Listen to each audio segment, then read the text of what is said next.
I go by the name of Chad Cino O'Brien, a Milwaukee native, and when they asked me would I do this, I said absolutely, because I feel like our community needs to make sure we have the resources and things that we're missing in our community.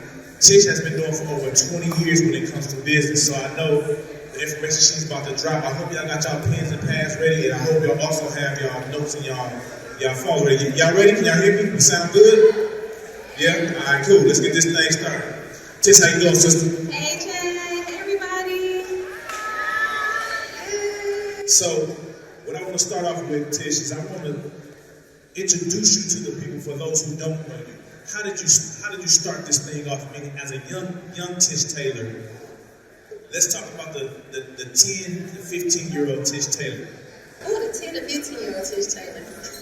Well, the 10-year-old Tish Taylor was possibly living between mother, grandmother, and aunt. Right. At a young age, I was extremely motivated. I was motivated to get out the hood. As we all know. I do thank God for a grandmother who had stable, living and was able to provide for myself and my brother. As well as my aunt Barbara, she was there as well. And yeah, so around that time, I was just trying to, just be a motivated young woman. I knew at a very young age I always wanted better for myself. I was always very determined. Got you. Now, in high school, you went to Brown Deer, right? I went to Brown Deer. Brown Deer High School. When you were in Brown Deer High School, some things happened in your life. Let's go to Brown Deer High School. Well, shoot, Brown Deer. The reason why I went to Brown Deer High School is because my grandmother lived in Brown Deer.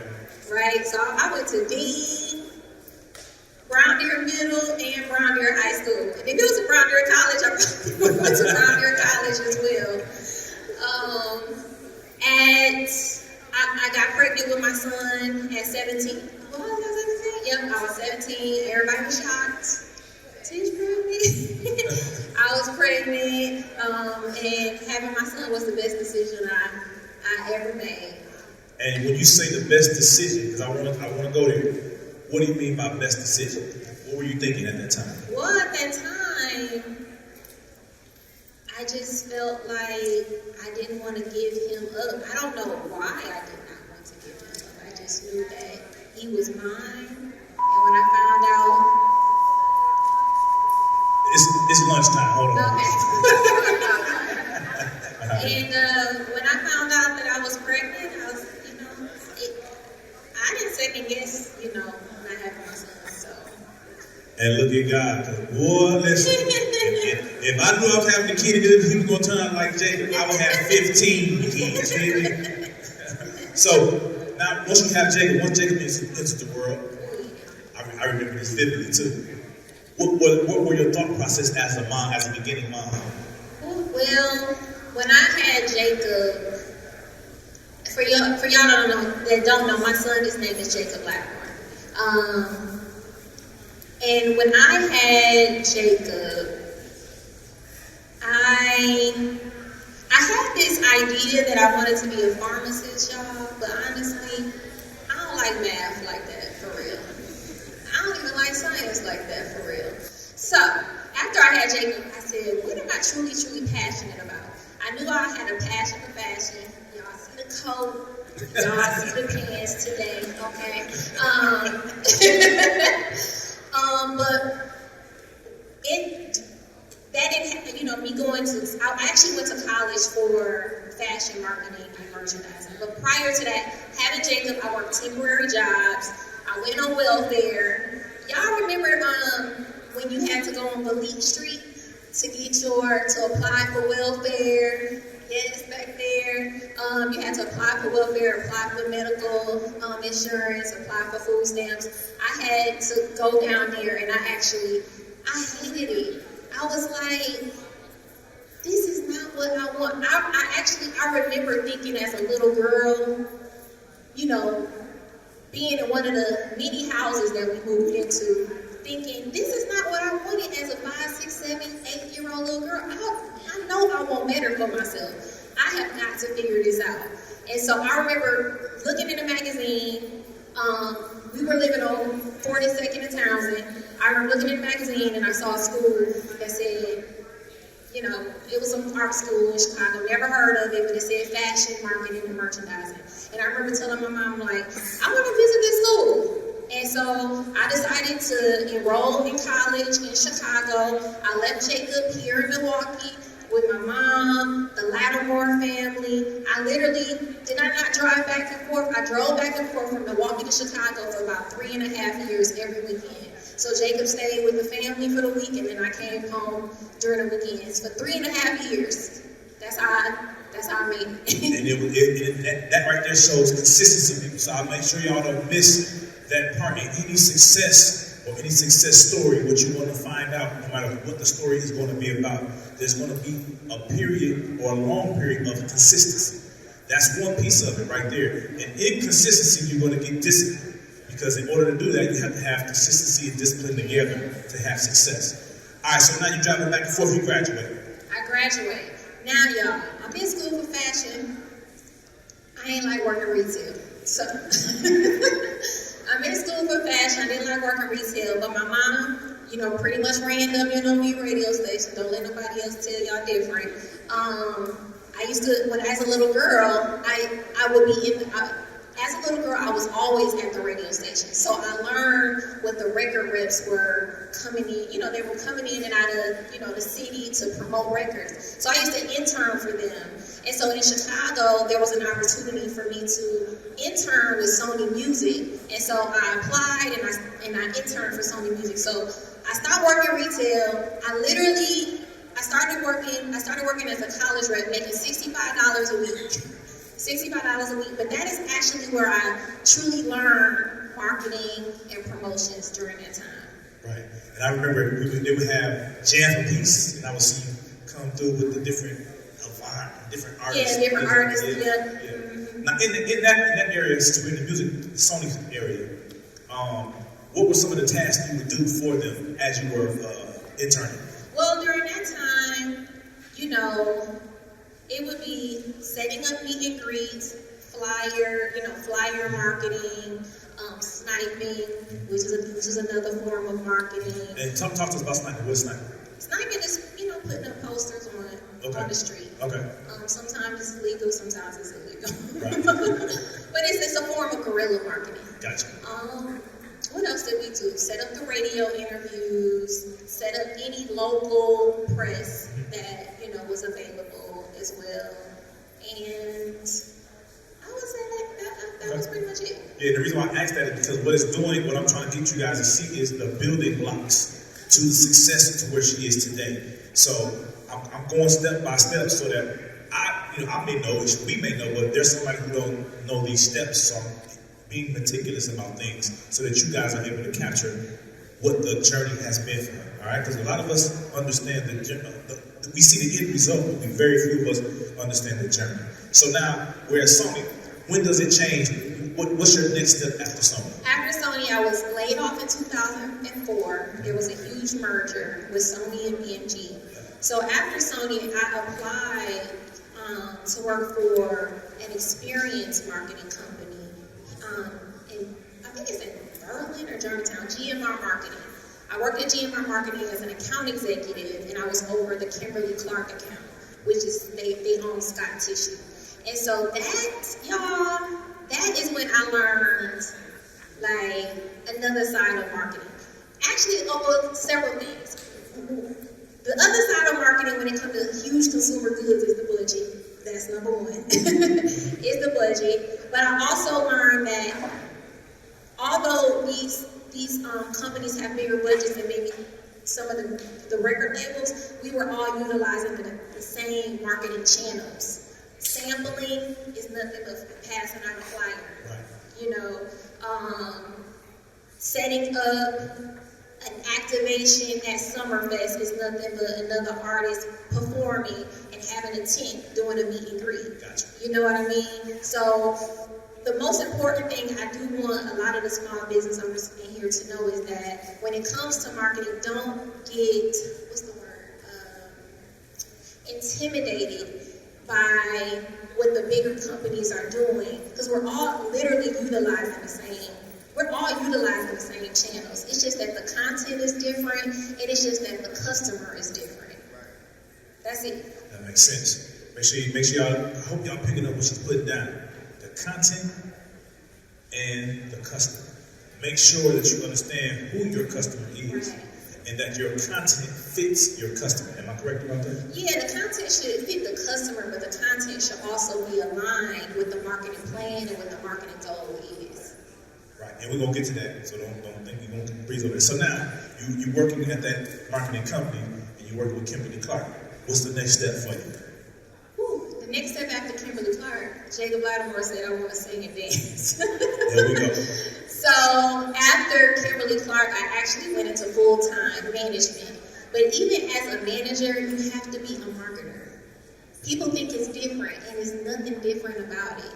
You have to be a marketer. You have to understand business. And I truly believe that, I don't want to, get too far deep into Jacob, but I do feel like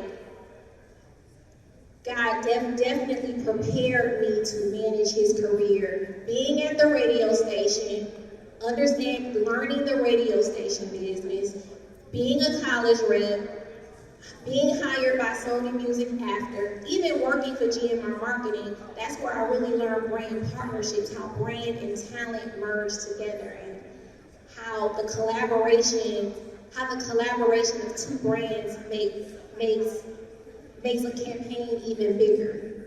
So that makes sense.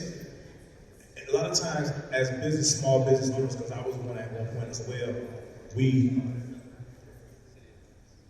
make a negative connotation to the trials we go through, when realistically the trials and tribulations that we go through as small business owners are really the opportunity for us to build reps.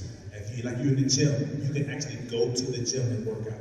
You can do 2-3 miles on the treadmill. But when how do you work your brain out? You work your brain out with problems, with issues, problem solving.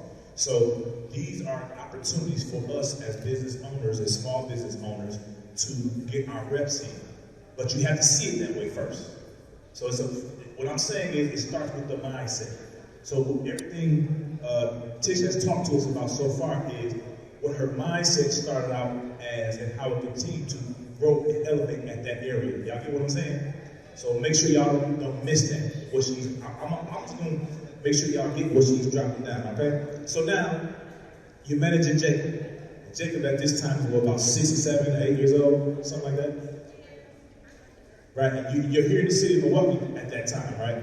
So what was your strategy in marketing Jacob in the city of Milwaukee? Everything that I did for any artist that's on music. Flyers. I don't know if any of y'all remember, but I had flyers everywhere. I had flyers, I had a website, and I used YouTube. Yep. And that is really how I got him out there. In addition to that, I also promoted his own school tour. You got to go to where the customer is, right? His customers were only his fans and buyers. His fans, or I guess, his fans, his customer, they in school. They at the skating rink, they at the YMCA, they at the Boys and Girls Clubs, they at the park, they at any event that made sense for kids. And that's exactly where I made sure he was at. Right, so you made connections during the school, connections to do the school tour. Yeah. The first school tour, what was the success on that? It was a huge success. Absolutely. Kids were lit. Crazy. It went crazy for them, right? Yeah. They were lit.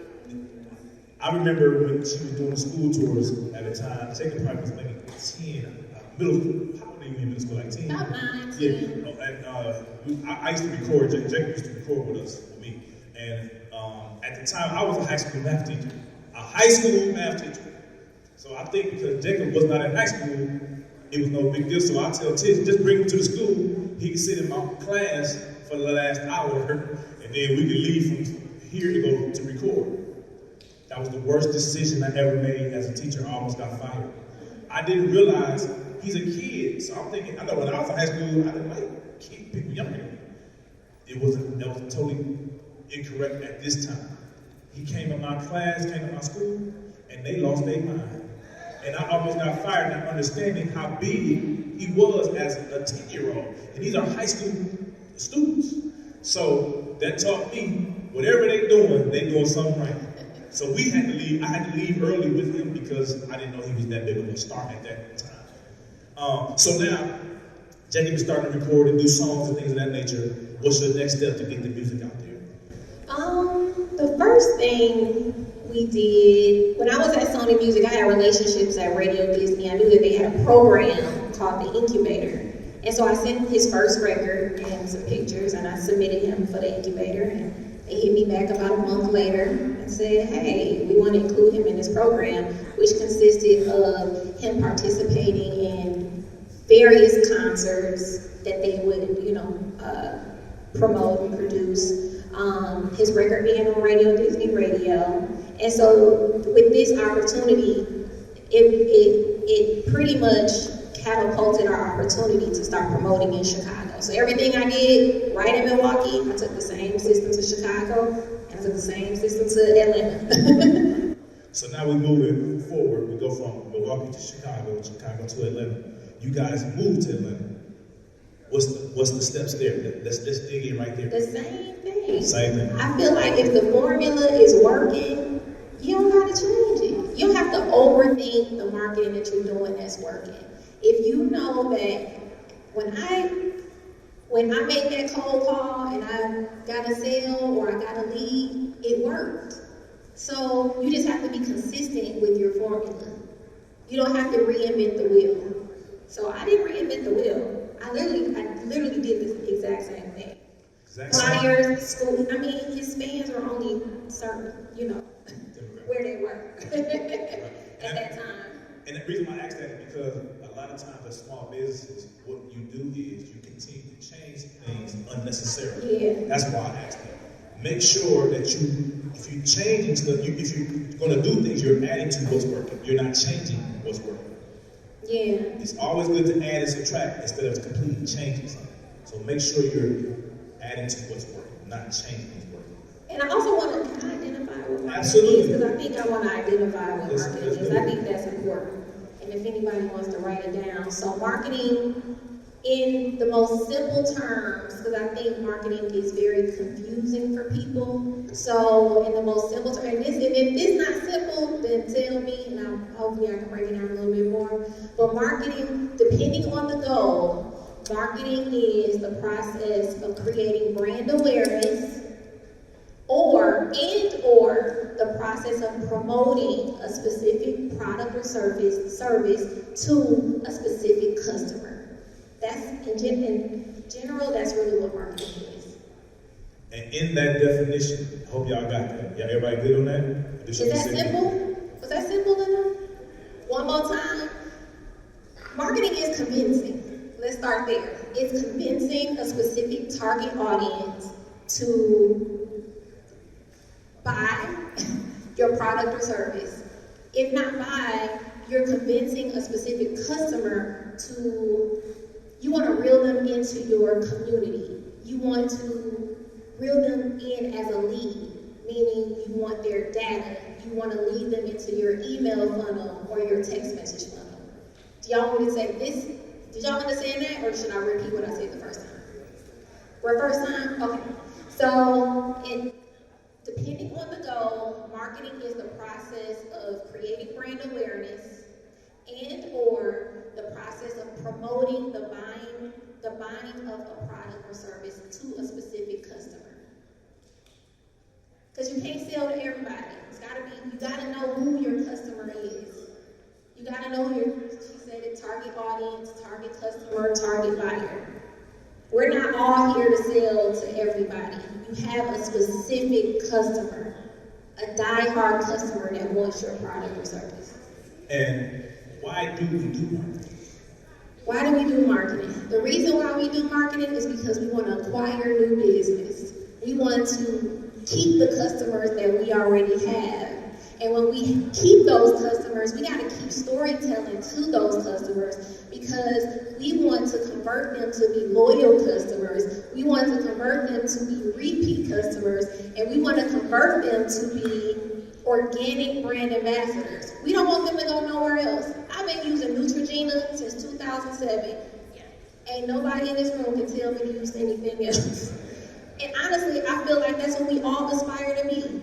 You do real estate. You want the same investors to come to you. Why are you going over there? You want them to come to you, right? When any company has organic brand ambassadors, that's when you know you made it. McDonald's, we know it ain't good for us, but we going. You know what I mean? That's what we all aspire to be. We aspire to have that dedication, that loyalty. And that's really the meaning of my company, Brand Fetish. Brand Fetish, a fetish is a strong devotion, one obsession for something. Other than my name being the Tish and the Fetish. But fetish is a strong want or devotion for something. And that's what we want our customers to be. We want them to be devoted to our product or service at the end of the day. That makes sense. And how do we do that? How do we get that devotion or that? It's through marketing, it's through storytelling. There is a framework, and I don't know if y'all heard about it, but the framework to marketing and to get customer attention is build, borrow, and buy. With building, the building process could include cold calling, creating content, lead pages if you're doing a lot of social marketing. Borrowing this is a form of borrowing. These vendors are partnering with the city of Milwaukee, right? That's a collaboration. So collaborations, brand partnerships, which are some of my favorite. I love brand partnerships. Sponsorship, which is also a form of brand partnership. And then also buy is where we pay to get the attention of our buyer. Radio ads, out-of-home marketing, which are billboards, flyers, which is some marketing is going to overlap. But if you have to buy it, radio ads, meta ads, TikTok ads, if you have to buy it, that is paid advertising. Or pay an influencer to do. Yeah, influencer. Influencer is another borrow form of marketing. Yeah. That makes sense. So, everybody catch me? You good? Okay, cool. You follow me? That's what I like to hear. So in this marketing process, what would you, for these small, new starting businesses, depending on the business, obviously, what would you say would be the best approach in starting to activate different marketing things?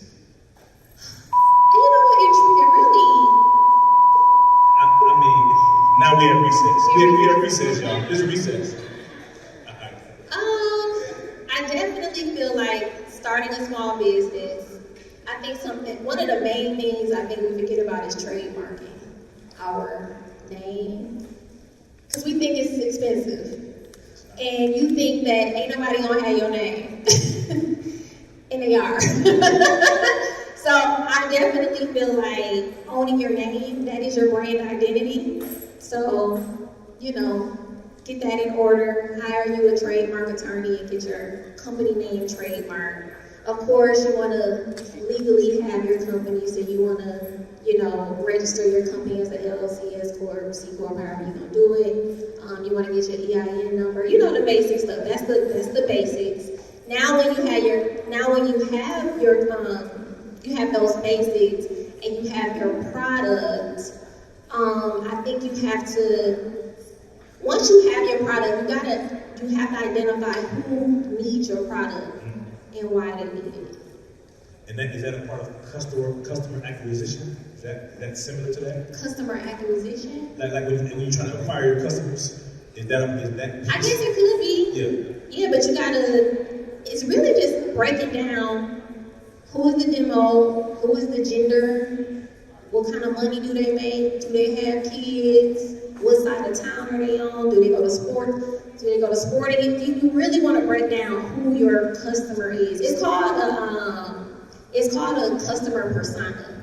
You actually want to give your customer a real name, like, hey, my ideal customer is Joe. He makes $100,000 to $150,000 a year. He's married. He has kids in his extracurricular time. He likes to go to Mexico. You really want to break down, he cares about grooming. He cares about, making sure his hair is cut every week. You want to break down to the T who your customer is. Absolutely. Now this part, y'all, I'm gonna get to walk around because I don't want it to seem dictatorship-ish. I want to make sure we have some crowd participation because there are things about your company that we know nothing about. But what I want you to do is be able to ask the things that will specifically pertain to your company. So if there's anybody out here who want to start this thing off, let me know so I can come directly to you first. Anybody want to ask something in particular about their company before I move forward? Yes, ma'am. What's your name? My sister, stand up for me, please. What's your name, Queen? So my name is Wanda. I'm in the Bees Precious, Nigeria, so that's where that comes from. But I own a hair salon, and I started working there when I was 10 years old. So me and my mom is actually partners right now, so we've been there since 1989. So at this point in my career, since I've already built a really good target market and clients, and they root for me, I don't even have to market anymore because they market for me, But at this point, I'm trying to move from behind the chair to teaching, but I don't want to trade my time for money anymore.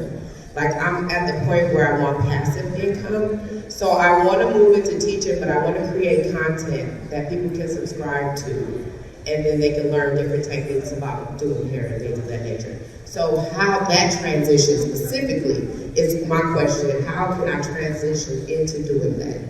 I think you just need to do it.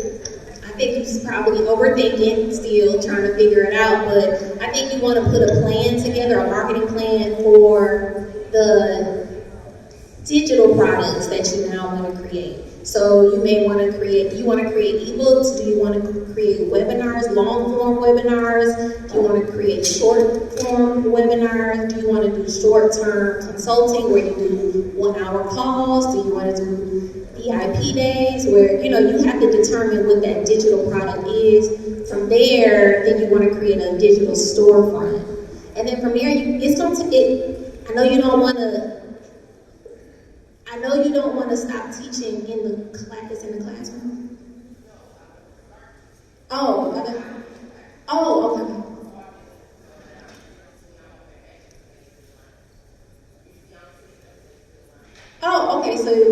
Okay, so basically you need to just figure out what type of product you want to create, but digital don't mean like you not gonna do it, it's just gonna work overnight. You're gonna have to work and build your personal brand and build your authority up so we can believe you. You have to prove to us that you're valuable enough, knowledgeable enough for us to buy into your webinar, your ebook, your workshop. It's going to be a pre-recorded workshop. Building which part? You're going to have to go social, you're going to have to go live, you're going to have to create amazing content. What's the product again? Hair services. So, I don't know a lot about the hair industry. I wear a quick wig real quick. But I think you have to identify how you want to break down your syllabus for us, and it may take some problem solving to see what the people really want. And that's another thing about marketing. Marketing is problem solving. It's not everything gonna work immediately. It's going to take time to tell your story, build your story, and pivot maybe 20 to 100 times if needed. But you have every social platform available to you. You got TikTok, you got Instagram, you got YouTube, you got Snapchat, you got Facebook.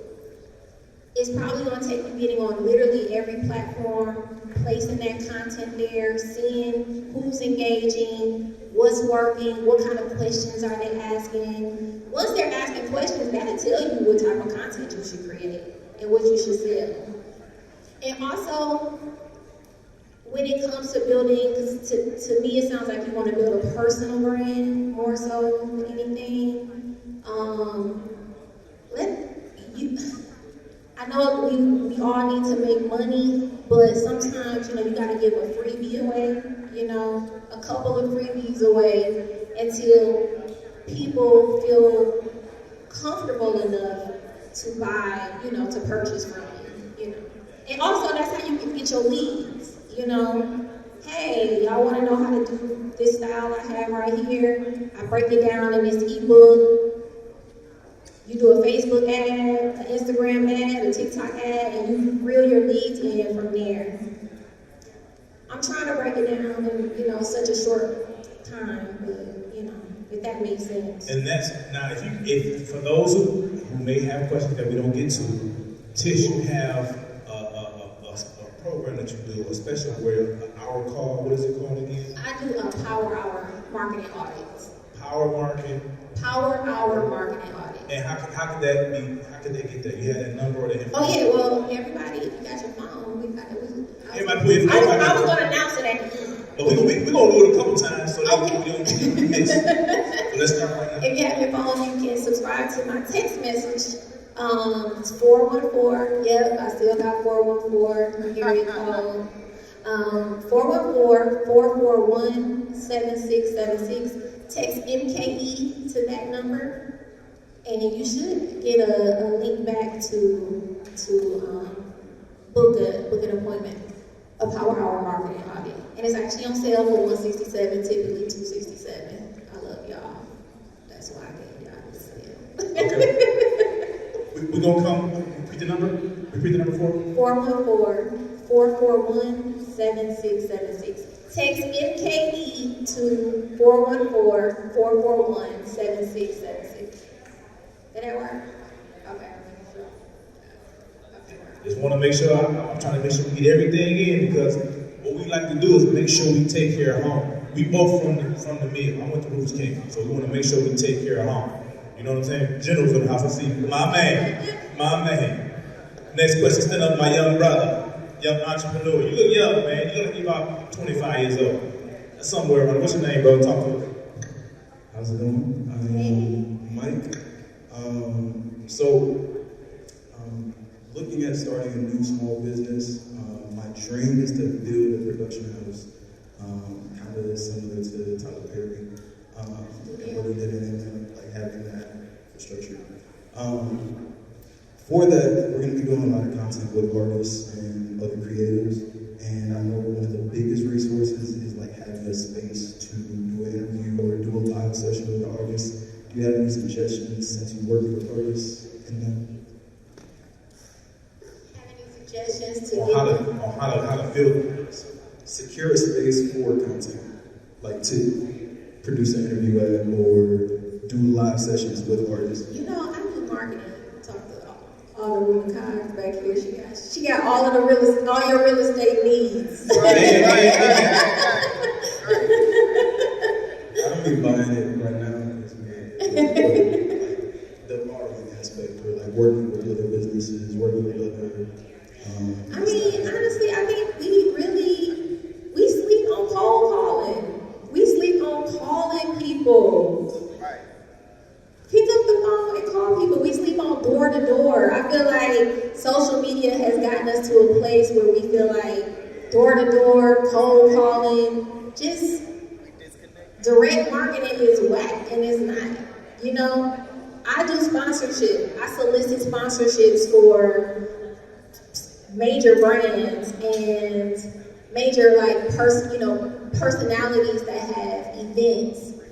I have to cold call. I have to cold email. So what you want to do is put an amazing deck together. This ain't rocket science. It's really not. It's put a deck together. Give us your name. Give us your company. Give us what you're gonna do. Give us when you need it, how long you need it. That's about it.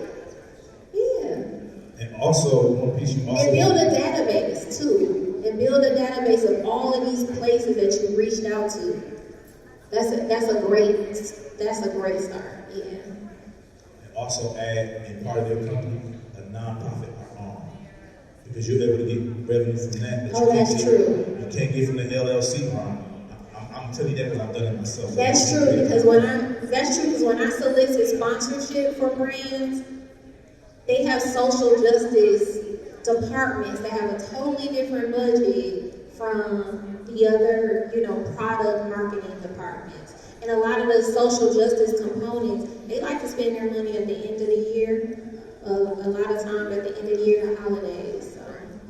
They give a lot of money away. They have a lot of extra money around that time. A whole lot, because they got to get rid of it. If they don't spend it, they lose it. They lose it. So they got $1 million, that might be your deal. So be ready for that. And they want to give it to a 501c3. Yeah, they do. And the 501c3 is a nonprofit. Yeah. Yes, my sister. Max, how do you juggle? Oh, I think I got a great work-life balance. I try to look at my calendar every day. I really try not to book any Zooms after 5 or 6 o'clock if it don't make sense, if it's not that dire. But yeah, I pretty much just stick to I try to stick to like a 9 to 5 schedule like everybody else. And if I have to be at an event, then I, attend an event, but I don't put a lot of pressure on myself to work 12 hours or anything like that. Did I ever? Honestly, I'm gonna be honest with y'all. I felt like I had to work more hours when I worked for an employer. For real. Especially, a lot of y'all know I've done a lot of, music business. They don't care about the rest of your life. You waking up to 10 text messages and, the next morning. So I've given myself the flexibility, and that's the great thing about entrepreneurship is the flexibility to, work the hours that you want, be with your family when you want to. I think it all truly depends on, when it comes to that, it definitely depends on your goals at the end of the day, in your capacity. I mean, if I said, all right, Tish, you gotta make $10 million this year, then yeah, maybe my hours gonna change from 8 to 8. Because I have a lot of services that I would need to, I need to sell some services, I need to build my clientele, or I need to create some products to meet my financial goal. So. Next question. Got some more questions out there? Come on. Yes, ma'am. Come. Stand up for me, Queen. Hello, my name is Aisha, and I have a beauty business, and I have a question about if I should build my personal brand, for this name her. Because I really want to move to Atlanta because I feel like it's Black Hollywood and not Black Hollywood. I want to be associated with filming and other successful people that have a need for more so not for one, or I feel like in our city, they need me to be a part of their brand team. So should I continue to build a personal brand before moving there? Because I don't want to be lost there. Asking, should she build her personal brand before moving to a bigger city?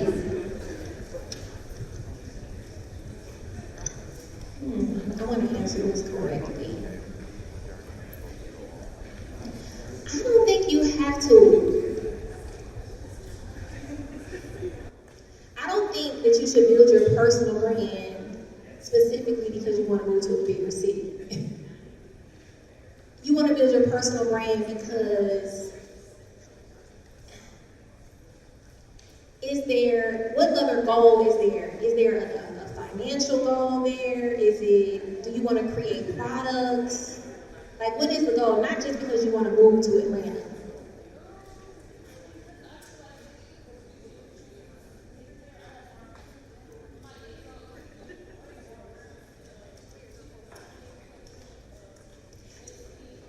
Because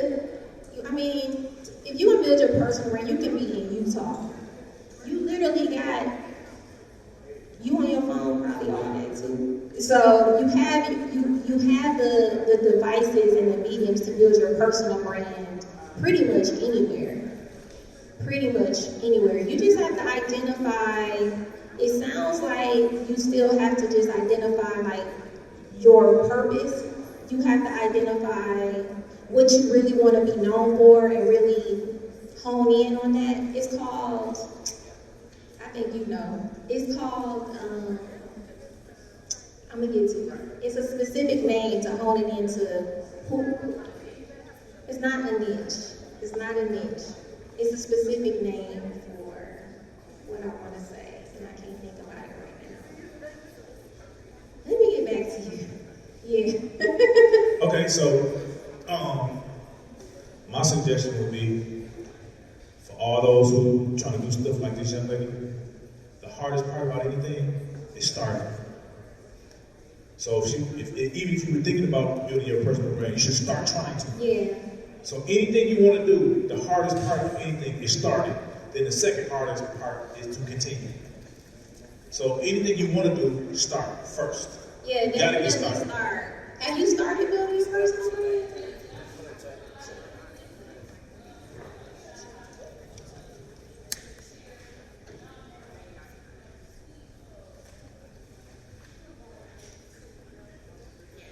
So when we build our personal brand, we really want to be known to be an expert in something.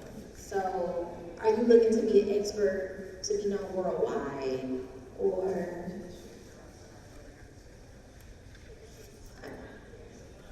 Oh, okay. Well, locally is cool. Yeah. Well, definitely get your mindset right before you get to Atlanta. So I'm the Chief Executive Officer, Chief Operating Officer of local women small business here, and we put so far all of our own money into it. But with that, I've helped her for manufacturing and production of everything. But we're running thin on finances right now. We're looking for resources for grants or something like that. So what do you suggest when you don't want to go and take out a loan because you have other loans that you have out that's overextended your credit? And I know the answer to this already, but maybe you might have some of the I mean, it sounds like you done answered your own question, but I mean, I think definitely researching grants out here. I definitely think Alderwoman Cox can help you better when it comes to finances, and I'm sure there are some banks here. I'm sure there's some people that are more that are experts when it comes to the finance side. I'm not an expert in that. What I would say, I'm not an expert in it, but I've done it. So if you can leverage the credit that you already have established, then which you probably know because you're CEO, then you can take that leverage from other finances and use it to go get more finances. So if you leverage something with Chase, you can take that leverage and then go to Town or Legacy or whoever, and then add to that instead of and then take the proof of your concept and take it to the other sponsorship pieces, because now they see that there's some success there and they will then influence. Because I had to do the same thing with my business. So you have to show a proof of concept, whatever you guys are selling or whatever, that there's some success there, meaning that you didn't file a loss. So and then it's easy to get sponsored to cover the debt that you already have incurred. It's kind of hard when you're just starting out. Nobody wants to say, well, you're not credit worthy, or you don't have any bank credit. So that's where we stand right now. But you got to keep pushing and fighting. It'll go, Then they say that you have what credentials you have. I have a master's degree in business, so I have the proof that I can do this. What I've done so far is just been running to roadblocks. Absolutely. And that's a part of that process we started in the beginning. We're talking about taking those obstacles and using them as opportunities. All right? Make sure you take the obstacles. It's a lot of funding out there. It's just that I'm not the best person to ask. Yes, ma'am. Hi everybody, my name is Leah Horton.